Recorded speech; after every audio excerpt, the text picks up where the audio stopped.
I'm Joseph Butler, and I'm here to tell you a story.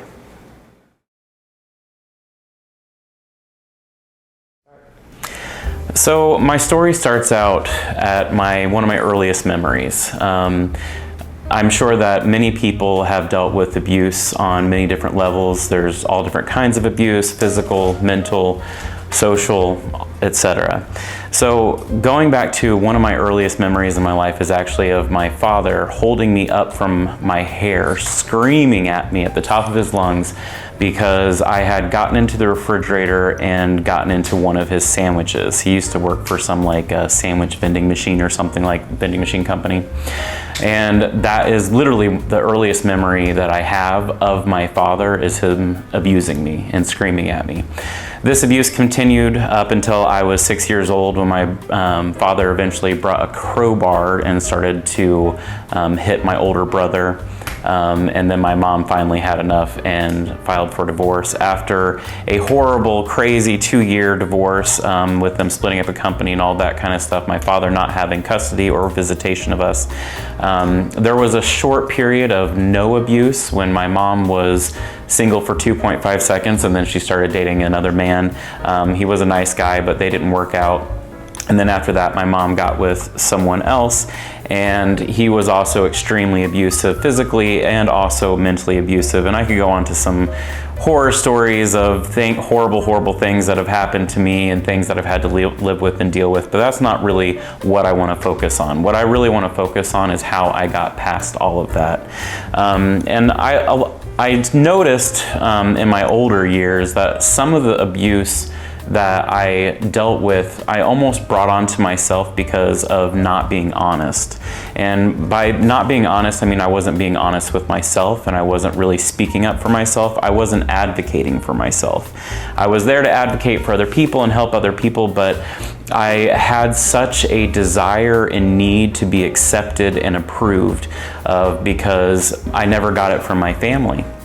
Like many other gay people, I was raised in a very religious family, so when I came out, they disowned me. They didn't want to really have much to do with me or my life or anything like that. I was just kind of, some people were completely disgusted and told me they wanted nothing to do with me, and then some people, they just stopped talking to me altogether. But we've all heard that story before. I was raised Mormon. My original last name is Joseph Smith, which is the first Mormon prophet, blah, blah, blah, blah. But basically, my entire life, I was always searching for someone to love me. I was searching for someone to actually want me. I was searching for someone to treat me with respect. I was searching for not just any one person in particular, just anybody, because my entire family wasn't there for me. They didn't support me.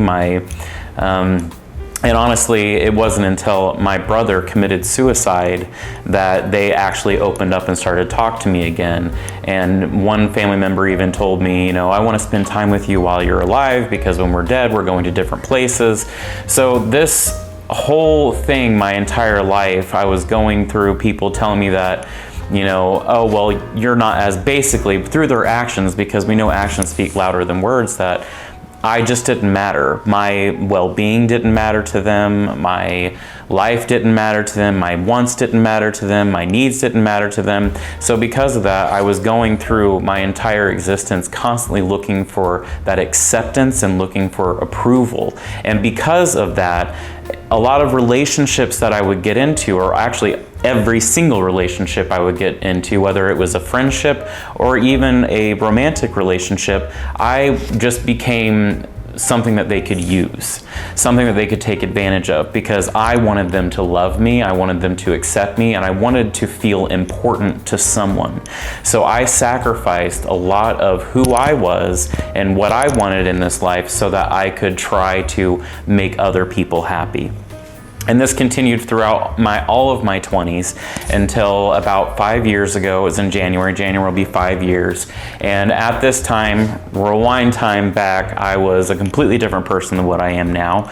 I was 330 pounds. I was miserable. I was unhappy.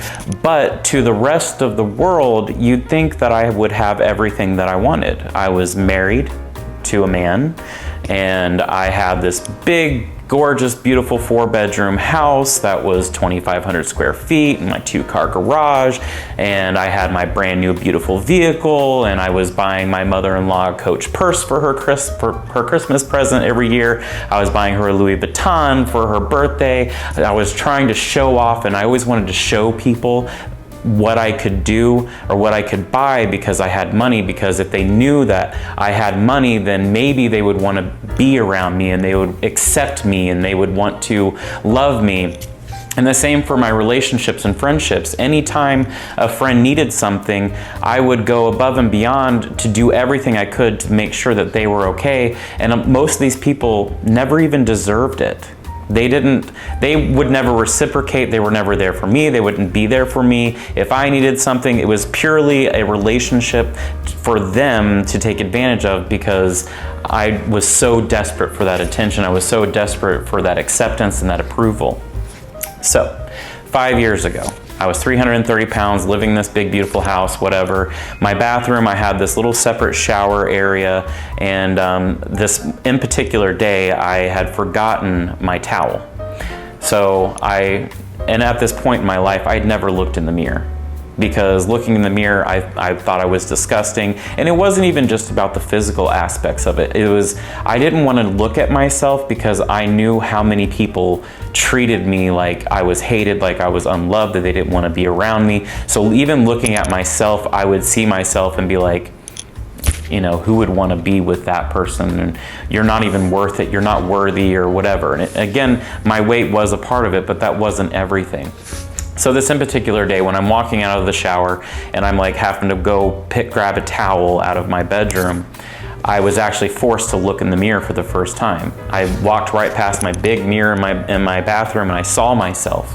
And it was just a glance in my peripheral. I looked over and I saw myself and my stretch marks and everything for who I was and everything like that. And I just turned and I decided I'm gonna take an actual good look at myself.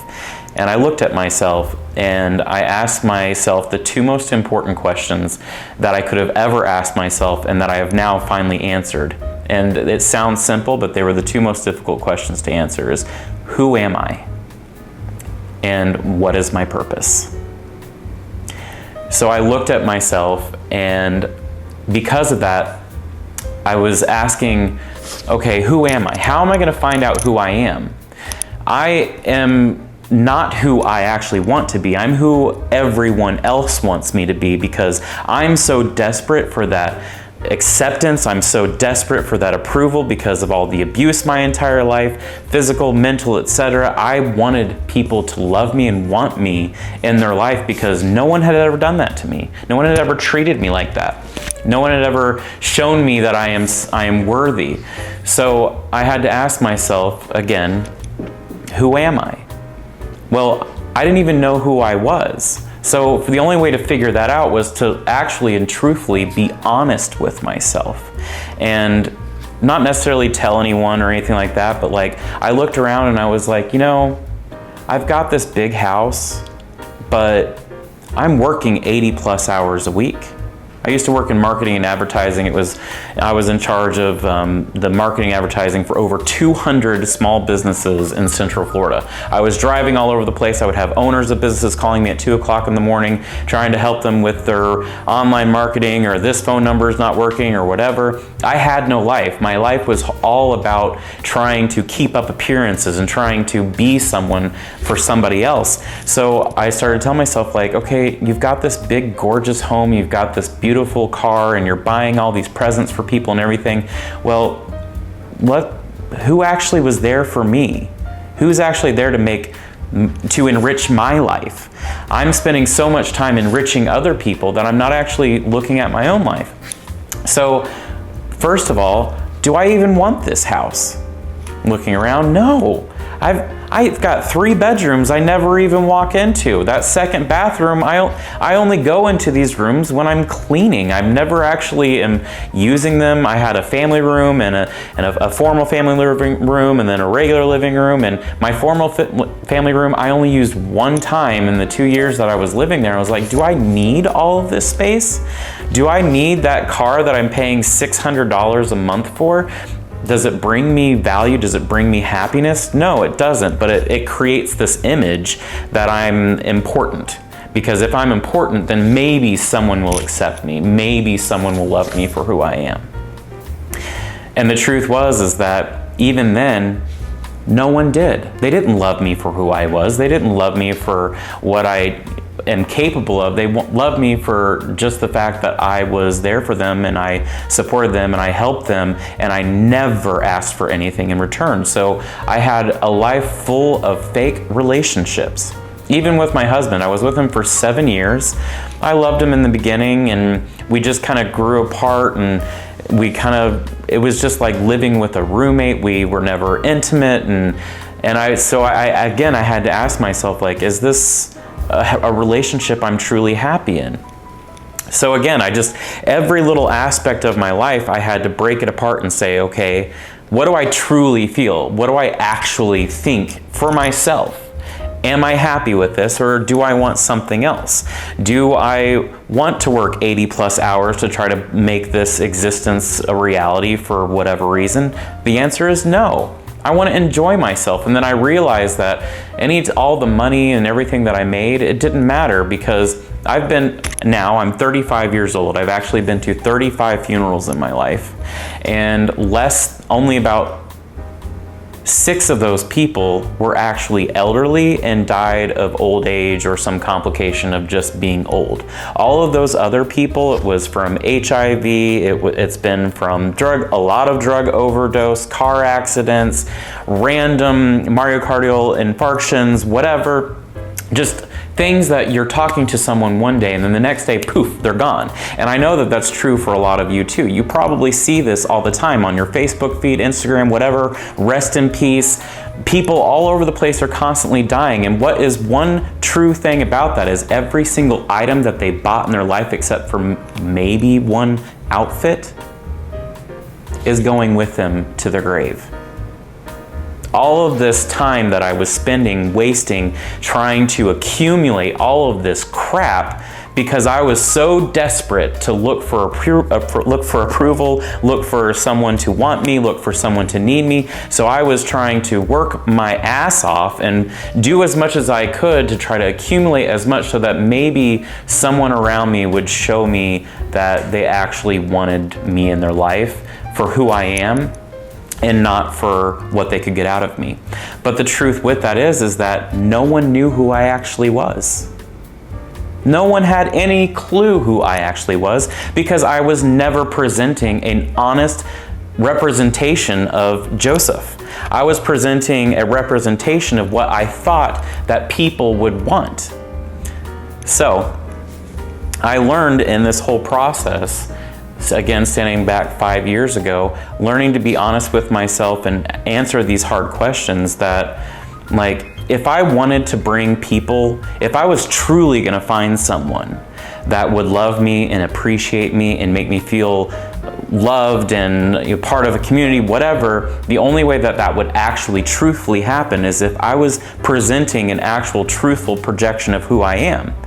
And then I learned it's okay for people to not like me. There are over 7.5 billion people on this planet. Over 7.5 billion people. Out of those 7.5 billion people, most people will never know who I am. They'll never meet me, they'll never see me, they'll never know who I am.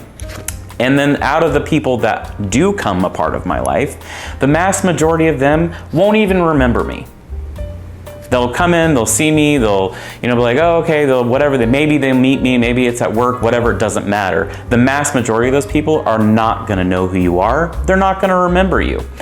An even smaller number of those people will remember you. You will have affected them in some way. You will have come into their life, whether it's through a friendship, relationship, co-workers for a few years, whatever. But even out of those people, most of them aren't even going to like you. And they probably won't even say positive things about you, and they'll talk about you behind your back. Oh, did you hear this person did this or this person does that? And that's what makes us so afraid all the time of, like, putting up this fake, blind of who we actually are, because we don't want people to talk about us behind our back and say all these negative things. But the truth is most of them are going to. So if you're projecting exactly who you are, and you're being honest with everyone for exactly who you are, then the people that actually like who you are, those are going to be your friends. Those are going to be the people that actually are going to love you. Those are going to be the people that will come into your life and bring value and everything. And then all the other people will, if they go away, who cares?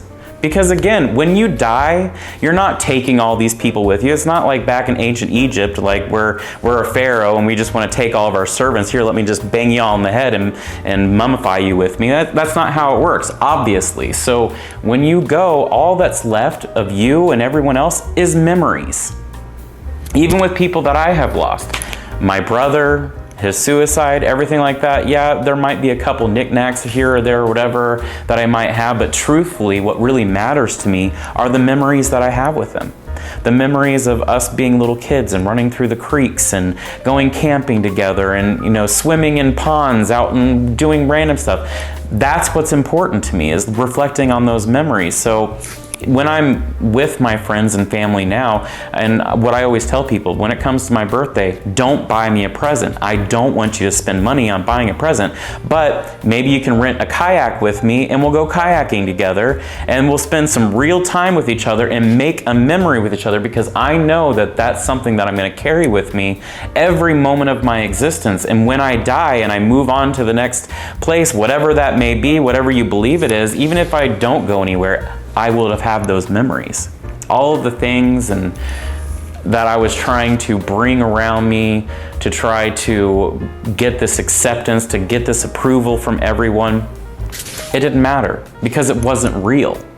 Yes, I do love gifting things and I like being there for people and supporting their endeavors and being for my friends and family.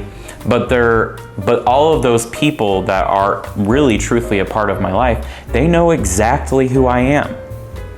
And I'm a very opinionated person. I'm a very honest person. I say a lot of things and I will smack you in the face with my honesty, truthfully. And I don't care if you don't like me. I don't care anymore if you don't approve of me, because I approve of myself. So that moves to the next question. What's my purpose? And I think this is something that everyone should answer for themselves. So as you're watching this, ask yourself, who am I? What's my purpose? So your purpose, from what my own experience, is going to come from something that is doing good for others, that is naturally good and easy for you, or that you truthfully enjoy. And as I was meditating myself a year and a half ago, COVID hit. I was for a few years, I obviously lost a lot of weight, lost 165 pounds, got certifications in nutritional stuff and got certified as a life coach. So I ended up being a life coach, and I was coaching people through their weight loss journey and helping them lose weight. And I'm not very greedy, obviously. Like I mentioned before, I'm not a materialistic person anymore.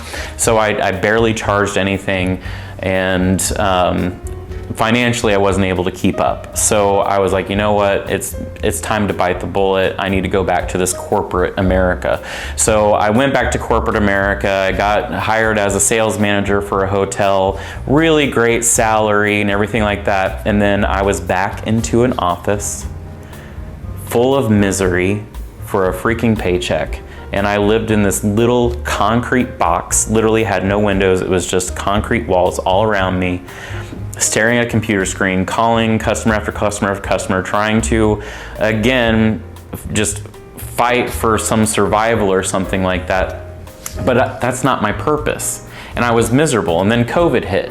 So I was literally at that job for like a month and a half, and then COVID happened and we got quarantined. I was furloughed, and then they eventually laid me off. And as I was going through this quarantine, I was asking myself, and I was truly still trying to answer, what is my purpose? And I was meditating. I was laying in the living room with Rafi, my partner. I was meditating and just like asking myself over and over again, what's my purpose? What's my purpose? And then I realized, because I also run a support group for weight loss, it's got a little over 7,000 members in it. I realized that I was the happiest.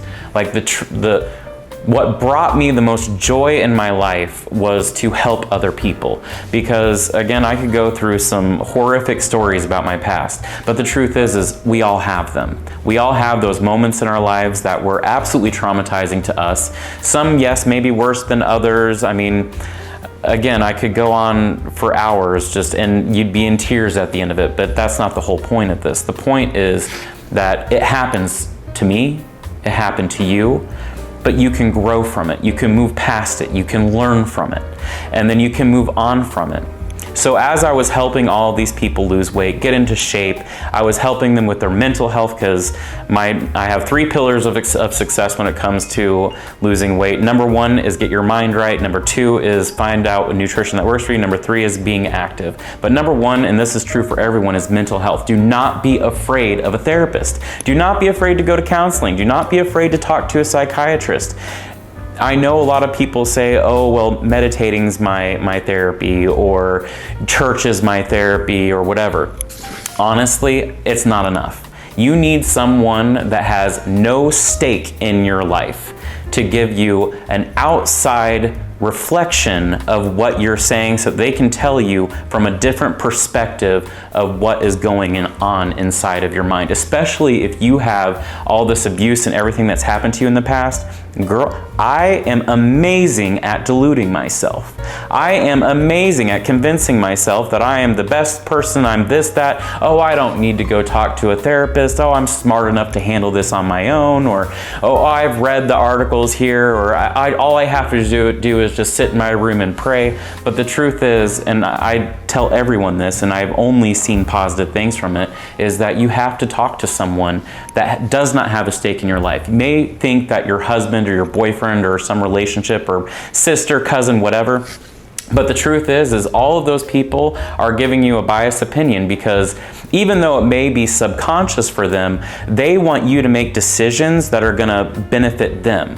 Like if I were to tell, all of my friends, actually when I told my friends in Indiana that I was moving to Florida, they all were like, oh no, don't do that. Like, then you won't be able to have this, that, whatever. And in their mind, they're trying to tell me all of these things because they think it's for my best interest.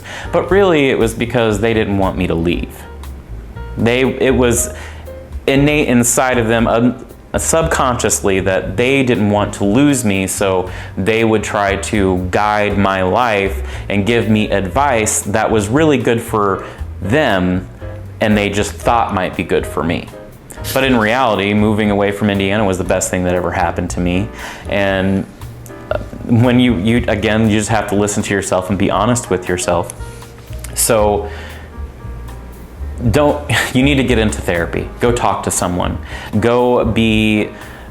Get this reflection of something else outside of you, because especially if you're like me, I am diagnosed PTSD, depression disorder, anxiety disorder. I used to be prescribed everything under the freaking sun, and when I was 330 pounds and living this miserable existence, I was dealing with it, and I was taking my pills, and I was just like, okay, here, let me put a little Band-Aid over it, and the scab's never gonna heal. It's gonna be there forever, but I'm just gonna keep taking this Band-Aid of, Zoloft or whatever things that they prescribe me, and I'm just going to keep covering up the Band-Aid, and I'm not actually going to deal with it because I'm too smart to go hire a therapist and go talk to some counselor or something like that.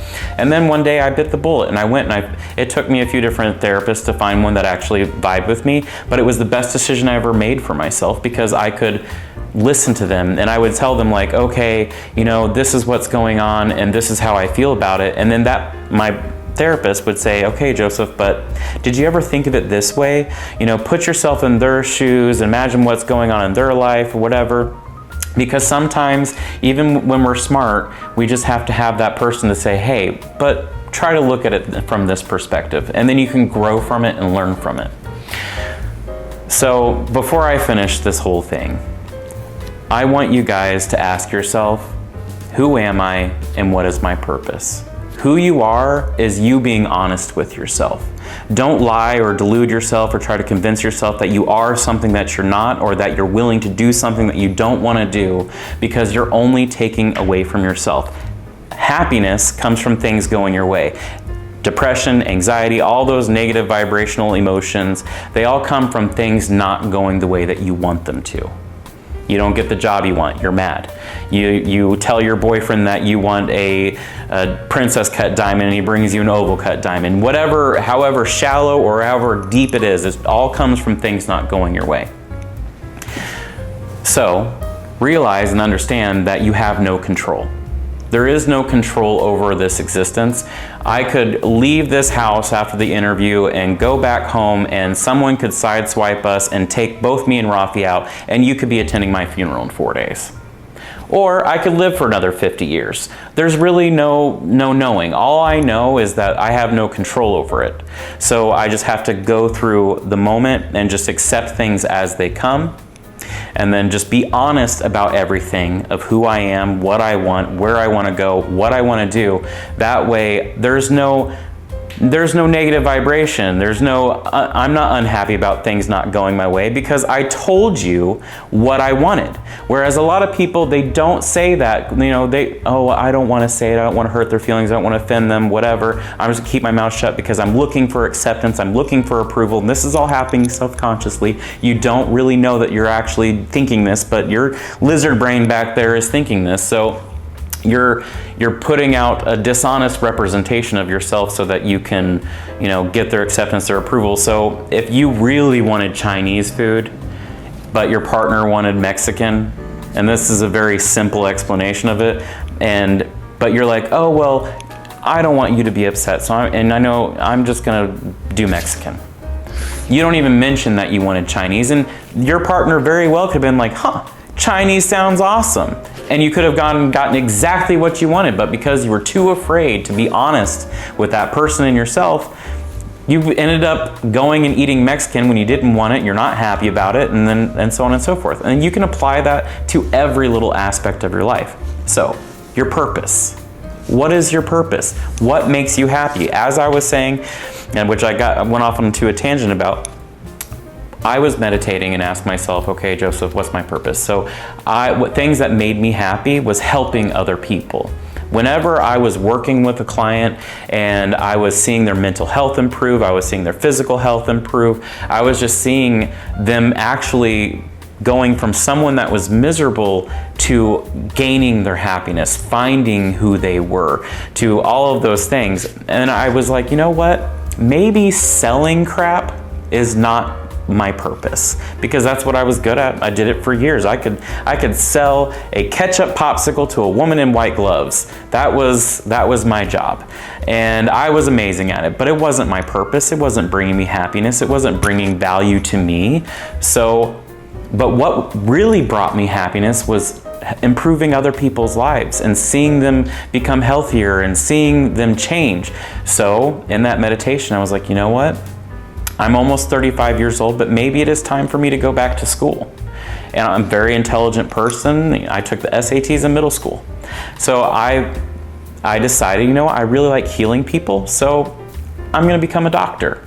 And I don't like pills, I don't like medications. I'm personally now off of all medications when I was taking 11 different pills before. And I wanted people to know that they could find something better than a Band-Aid. They could actually find true health. So I decided to go back to school and get my doctorate in chiropractic medicine, my master's degree in Ayurvedic and integrative medicine, and then once I'm finished with all that, I'm going to go back for my master's in clinical nutrition and my doctorate in naturopathic medicine too. Why? Because I know that my purpose, what brings me joy, what brings me happiness, is to help other people, which, by the way, it'll all be for a nonprofit. I'm not doing it for a big doctor salary or anything like that, or to have a big home. I don't want those things. If I do become financially well from it, it's all going to be flushed back into a community of where I can help other people that are in need, because that money is not going to make me happy. Me buying a new house is not going to make me happy. I've been there, done that, got zero happiness from it. All of my joy and happiness life came from helping other people and watching them heal. So if I try to charge people for it or become super expensive, then I'm only limiting my own happiness for greed. That makes no sense. I want to help people and I don't want to limit my happiness. So I want to give it away for free. I want to give all of my services away for free in the future, just so that I can help people. And I'm not worried about student loans, all that kind of stuff, because the universe provides. So that's my story, and I'm sticking to it. And I hope you all enjoyed it and brought some value from this. And really, and again, ask yourself the two most important questions. Who am I? And what is my purpose?